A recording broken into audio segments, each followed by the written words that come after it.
Okay, we're gonna move on to the next Taurus.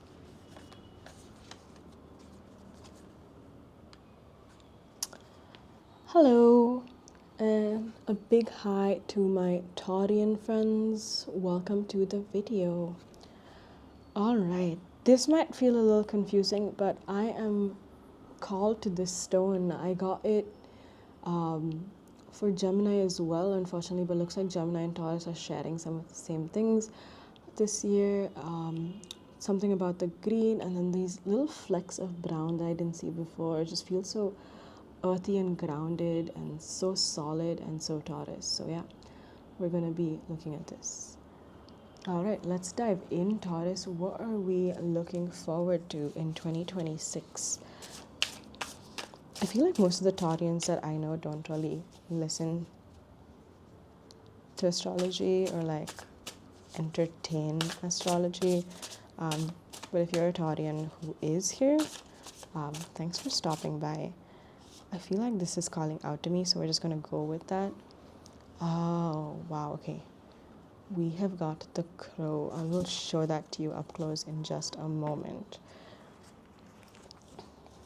From our Moonology deck.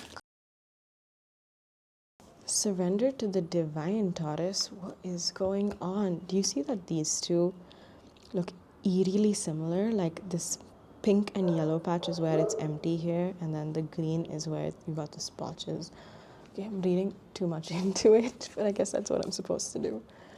All right, and our last card. We're going for just one card from each deck because we've got a lot of things to go through. Taurus, you are being super cooperative with us this time. We have got the 10 of Swords. Okay, I'm going to run through all of these.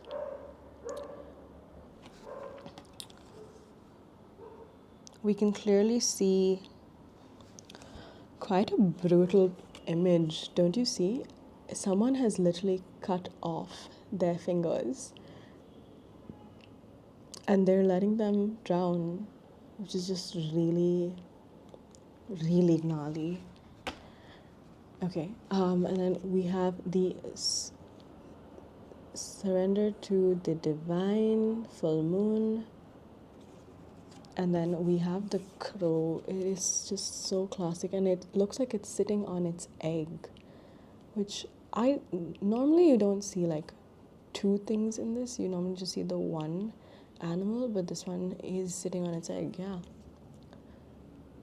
or it's carrying something, but I feel like it's sitting on its egg, and I feel like this is the nest.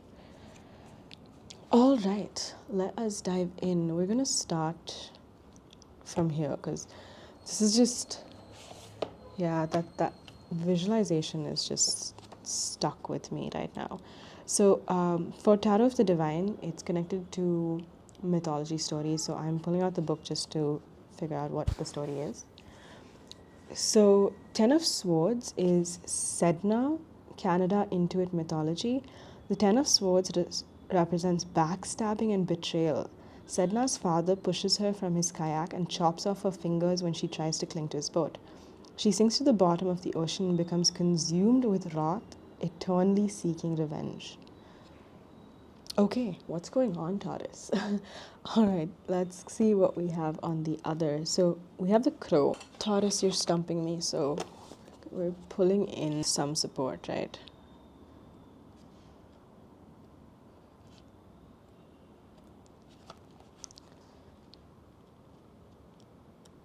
Oh, there we go. It's right there.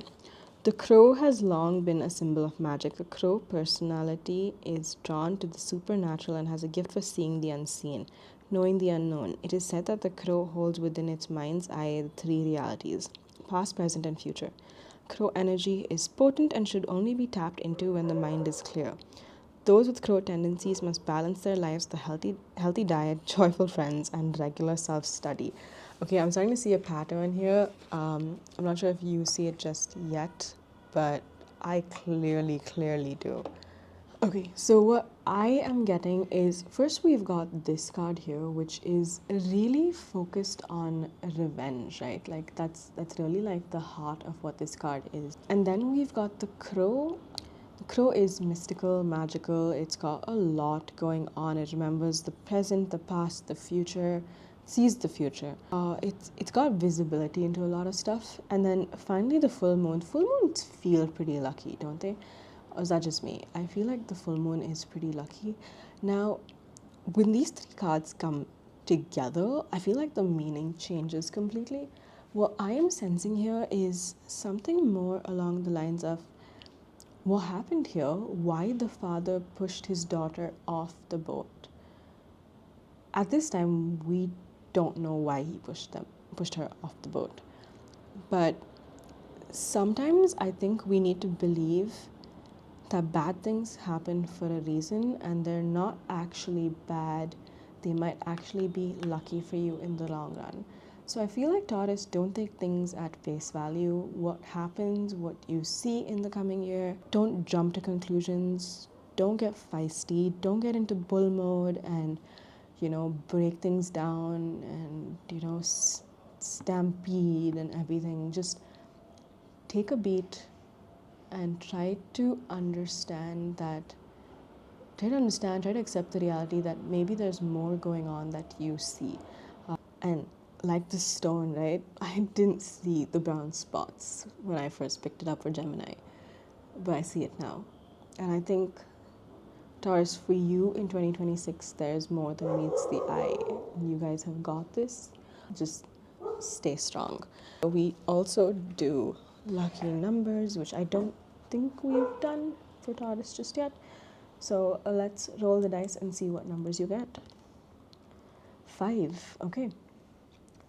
A lot of you Taurians might be born in May, and so this makes sense. 4. A lot of you Taurians might also be born in April, so it's one or the other.